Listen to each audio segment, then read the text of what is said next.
Assalamualaikum everyone. Welcome to Future Aspirants. I am here with the subject of physics, and today I have chosen the topic of branches of physics, and I have taken this topic from class 9th, and the chapter name is Physical Quantities and Measurements. So let us start with the introduction of the chapter. When we first start about the chapter, we know that the man has always been inspired by wonders of nature. He has always been curious. इंसान को हमेशा curiosity रही है to know the secret behind the nature, behind the different working of nature. इंसान को हमेशा अपनी कुदरत में जो मुख्तलिफ सीक्रेट्स छुपे हुए हैं उनके बारे में जानना, कि मुख्तलिफ हमारी नेचर में जो एक्टिविटीज़ हो रही हैं उनके पीछे क्या राज है, क्या लॉजिक है, उसके बारे में हमेशा इनसे इंसान क्यूरियस रहा है, जिसकी वजह से वो मुख्तलिफ एंगल से अपनी नेचर को, अपने इर्द गिर्द को, माहौल को, एटमॉस्फेयर को स्टडी करता रहा है. And he has always been trying to find the logical reasoning. वो आंसर्स तलाश करता रहा है कि ऐसे आंसर जिनमें लॉजिकल रीजनिंग हो, जिसको वो एक्सप्लेन कर सके. इस तरह के आंसर ढूंढे, इस तरह के एक्सप्लेनेशन को फाइंड आउट करे in search of the answers. And the knowledge that has been gained through the observation and experimentation, उसको हम साइंस कहते हैं. यानी कि आज के दौर में जब हम साइंस की बात करते हैं तो वो तमाम नॉलेज जो कि ऑब्जर्वेशन से और एक्सपेरिमेंटेशन से रिकॉर्ड किया गया है, इसको हम साइंस का नाम देंगे. मतलब कि जिसमें लॉजिकल रीजनिंग हो. विदाउट रीजनिंग कोई भी नॉलेज साइंस के अंदर इन्वॉल्व नहीं होता, साइंस के अंदर उसको ऐड नहीं किया जाता.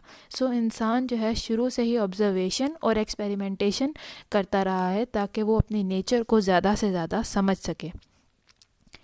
जो वर्ड साइंस है, it has come from the Latin word scientia, and scientia means knowledge. So जब वर्ड साइंस का मतलब है नॉलेज, सो कोई भी चीज़ जो नॉलेज हमें देती है थ्रू एक्सपेरिमेंटेशन, थ्रू ऑब्जर्वेशन, उसको हम अपनी साइंस की स्टडी में ऐड करते रहते हैं.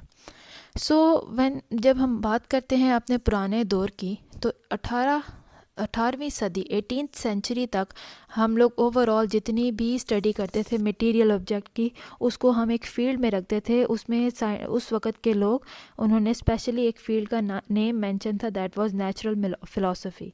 नेचुरल फ़िलासफ़ी में जो भी नेचर के बारे में स्टडी की जाती थी, कुदरत के बारे में, इन्वायरमेंट के बारे में, हर उस चीज़ के नॉलेज को नेचुरल फ़िलासफ़ी के अंडर मार्क किया जाता था, उसके अंडर रिकॉर्ड किया जाता था.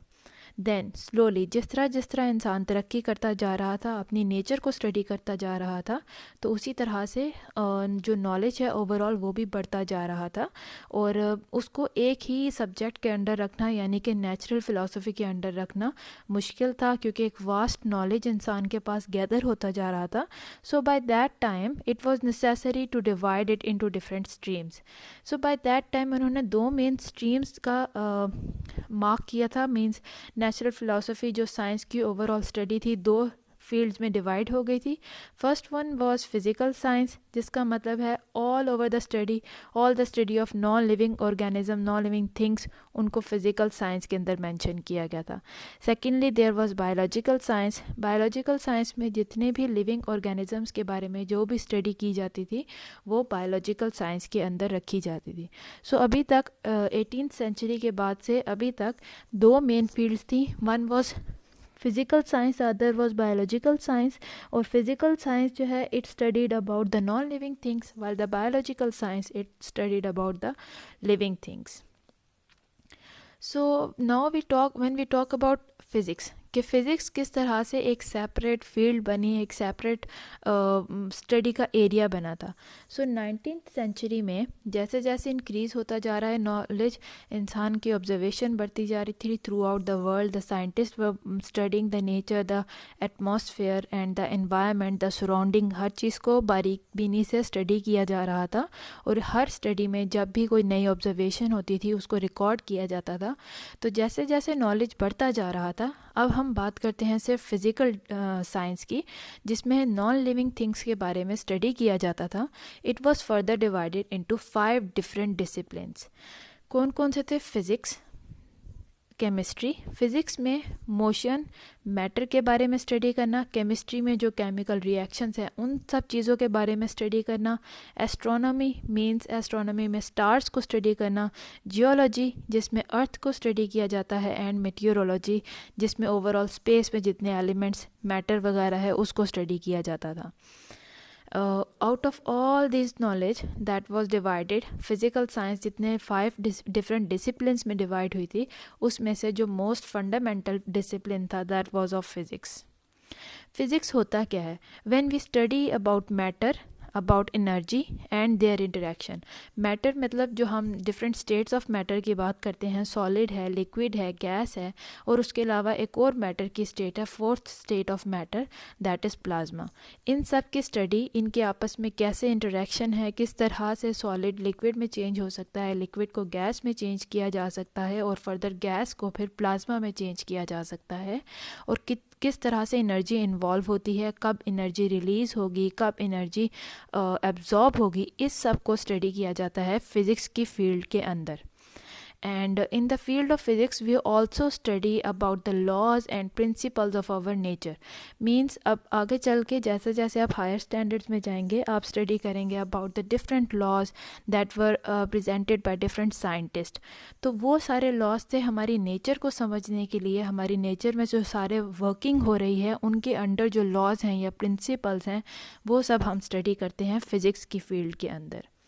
So now we are going to study the different branches of physics, जो कि further अब physics की जो main field है उसको भी आगे different branches में divide किया गया है, because there is so vast knowledge, इतना ज़्यादा knowledge है कि उसको एक field में नहीं रखा जा सकता. That is why we have made different branches of physics, जिसमें हम different aspects पढ़ते हैं non living area के matter के. So first branch that I am going to discuss with you is about mechanics. Mechanics का मतलब है कि इस फील्ड में हम स्टडी करते हैं about the motion of objects, कि ऑब्जेक्ट्स जब मूव करते हैं like you throw a ball, तो वो जब मूव करता है like पुली, मशीन, ये सब मूव करते हैं, तो इन सब में कौन से प्रिंसिपल्स, कौन से लॉज अप्लाई होंगे और उनके क्या, जब कोई भी चीज़ मूव करती है उसके क्या कॉजेज़ हैं, उसके मूवमेंट का कॉज क्या है, उसका इफ़ेक्ट क्या होगा, ये सब को स्टडी किया जाता है under the branch of mechanics. Second field is about heat. Heat वो field है physics की that deals with the nature of heat, its mode of transfer and effects of heat. यानी कि heat की नेचर क्या है, क्या किस तरह के रेडिएशंस प्रोड्यूस होती हैं, किस तरह से हीट को एक तरफ से दूसरी तरफ ट्रांसफ़र किया जा सकता है, एक मैटर की स्टेट से दूसरी मैटर की स्टेट में ट्रांसफ़र कर सकते हैं, और क्या इफ़ेक्ट्स हो सकते हैं हीट के, ये ओवरऑल एक फील्ड में स्टडी किया जाता है जिसको हम हीट का नाम देते हैं. The next one we have is about sound. Sound is a field of physics that deals with the physical aspects of sound waves.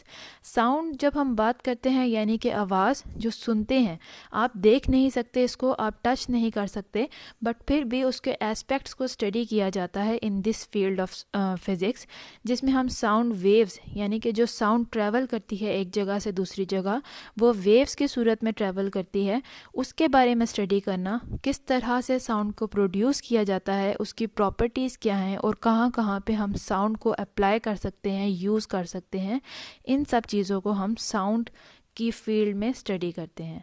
Then the next field of science physics is about light, means इसे हम optics का नाम भी देते हैं, and this field it studies about the physical aspects of light, इसकी properties को study करना, how we can use it in different instruments, इसके बारे में स्टडी करना है, क्या प्रिंसिपल्स इन्वॉल्व हैं लाइट के अंदर, लाइट की एक जगह से दूसरी जगह पे ट्रांसफ़र होने के लिए क्या क्या लॉज लगते हैं, क्या रूल्स हैं, ये सब को हम इस फील्ड में लाइट या ऑप्टिक्स की फील्ड में स्टडी करते हैं. The next one is about electricity and magnetism. As you know, electricity और magnetism दोनों टर्म्स से आप वाकिफ़ होंगे. इलेक्ट्रिसिटी का मतलब है जो चार्जेस होते हैं जब फ्लो करते हैं एक जगह से दूसरी जगह पे, उनके बारे में स्टडी करना, चाहे वो चार्जेस रेस्ट पे हैं means they are have stopped, या फिर वो मोशन पे हैं, इनके बारे में स्टडी करना, उनका इफ़ेक्ट क्या है, उनके रिलेशनशिप क्या है, मैग्नेटिज़म कैसे एक मैग्नेट और उसकी प्रॉपर्टीज़ इन चार्जेस को इफ़ेक्ट कर सकती हैं, इन सब चीज़ के बारे में डिस्कस करते हैं हम इलेक्ट्रिसिटी एंड मैग्नेटिज़म में. The next field is about atomic physics. In atomic physics, we study about the structure and properties of atoms. Atoms आप जानते हैं, they are the tiniest particles. इनको हम further जो है सब डिवाइड करते हैं इलेक्ट्रॉन, प्रोटॉन, न्यूट्रॉन में. ये सब स्ट्रक्चर को स्टडी करना, एटम्स की प्रॉपर्टीज़ क्या हैं, किस तरह से वो वेरी करते हैं डिफरेंट स्टेट्स ऑफ मैटर में, किस तरह से वो डिफरेंट एलिमेंट्स में वेरी करते हैं, इस सब को हम डील करते हैं, इस सब को हम स्टडी करते हैं इन the field of atomic physics. Then the next branch is, as you can see here, atomic models भी पेश किए गए हैं मुख्तलिफ अदवार में. पहले कहा जाता था पुराने ज़माने में कि एटम जो है एक डेंस पार्टिकल है जिसके अंदर कुछ भी नहीं है, it is just a dense particle. फिर फर्दर जिस तरह इसके अंदर स्टडी करते गए, इसके डिफरेंट मॉडल्स पेश करते गए, उसके बाद डेंस पार्टिकल के बाद कहा, जब इलेक्ट्रॉन और प्रोटॉन का पता चला तो कहा गया था कि ये रैंडमली जैसे एक कस्टर्ड या एक जेली है उस तरह से ये प्रेजेंट होते हैं. फिर Aahista Aahista Bohr atomic model और डिफरेंट एटॉमिक मॉडल्स आते गए जो हम आगे चल के डिटेल में स्टडी करेंगे, जो कि बताते गए कि किस तरह से एटम्स एक से डिफरेंट हैं, उनके अंदर किस तरह से इलेक्ट्रॉन्स प्रेजेंट हैं, न्यूट्रॉन्स किधर हैं, प्रोटॉन्स किधर हैं, ये सब जो है एटॉमिक मॉडल्स बताते हैं. Then the next field is about nuclear physics. Nuclear physics हमें क्या बताती है? It deals with the properties and behaviour of nuclei and particles that are within the nuclei. जब हम एटॉमिक फिजिक्स को further detail में लेके जाएं तो within the atom the centre of the atom is nucleus. तो उसके बारे में, न्यूक्लियस के बारे में स्टडी करना, बिकॉज न्यूक्लियस की अपनी प्रॉपर्टीज़ हैं, न्यूक्लियस का अपना बिहेवियर है. और हम लोग जब बात करेंगे आगे चल के न्यूक्लियर फ्यूजन की, न्यूक्लियर फ्यूजन की, इन सब बिहेवियर को न्यूक्लियाई के स्टडी करना, इसके एप्लीकेशंस कहाँ पे कर सकते हैं, कहाँ पे यूज़ कर सकते हैं हम न्यूक्लियस को, इन सब को स्टडी करना हम न्यूक्लियर फिज़िक्स की फील्ड में करते हैं. And we use these nuclei in making the different radioactive materials, in making different bombs, and they are also used to make electricity and different energies. उसके बाद हम बात करते हैं अगर प्लाज्मा फ़िज़िक्स की. प्लाज्मा, मैंने जिस तरह से इस वीडियो के शुरू में भी बताया था कि the fourth state of matter is the plasma. बचपन से अभी तक आप स्टडी करते आए हैं कि there are actually 3 states of matter, solid, liquid and gas, but in actually there are 4 states of matter and plasma is the fourth state. तो ये स्टडी करना, प्लाज्मा को हम प्रोड्यूस किस तरह से कर सकते हैं, जैसे कि हम सॉलिड, लिक्विड और गैस की बात करते हैं, हम स्टडी करते हैं कि सॉलिड से लिक्विड में कैसे ट्रांसफ़र हो सकता है, लिक्विड से गैस में कैसे ट्रांसफ़र हो सकता है. तो इसी तरह से प्लाज्मा फ़िज़िक्स में हम स्टडी करते हैं कि प्लाज्मा को किस तरह से किसी और मैटर से प्रोड्यूस किया जा सकता है, क्या प्रॉपर्टीज़ होंगी प्लाज्मा की. इन सब को हम प्लाज्मा फ़िज़िक्स के अंदर स्टडी करेंगे. And you can see there are different states. Solid state में आप देख सकते हैं पार्टिकल्स के अरेंजमेंट, उसकी एग्जांपल. लिक्विड स्टेट में आप पार्टिकल्स के अरेंजमेंट देख सकते हैं कि they are not free to move but they are randomly arranged. Gas के particles, they are free to move, they are very far away from each other. जबकि जो प्लाज्मा है उसके अंदर पॉजिटिव चार्जेस, नेगेटिव चार्जेस और neutral atoms सब present होते हैं.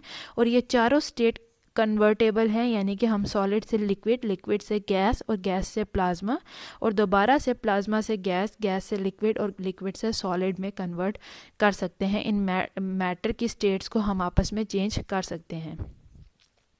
Then there is this last field of, last branch of physics जो कि इस स्टैंडर्ड पे डिस्कस हो रही है, that is about geophysics. Geophysics tells us about the study of the internal structure of earth. Earth की डिफरेंट लेयर्स हैं, internal core से लेकर आउटर सरफेस तक किस तरह की इसकी लेयर्स हैं, किस तरह की इसकी प्रॉपर्टीज़ हैं, डिफरेंट लेयर्स में जो चेंज होती हैं, इन सब को हम जियोफिज़िक्स के अंदर स्टडी करते हैं. So this was my today's topic in which I told you a brief introduction of physics और उसके अलावा brief review दिया about the different branches of physics. उम्मीद है ये वीडियो आपके लिए हेल्पफुल हो. थैंक यू एंड अल्लाह हाफिज़.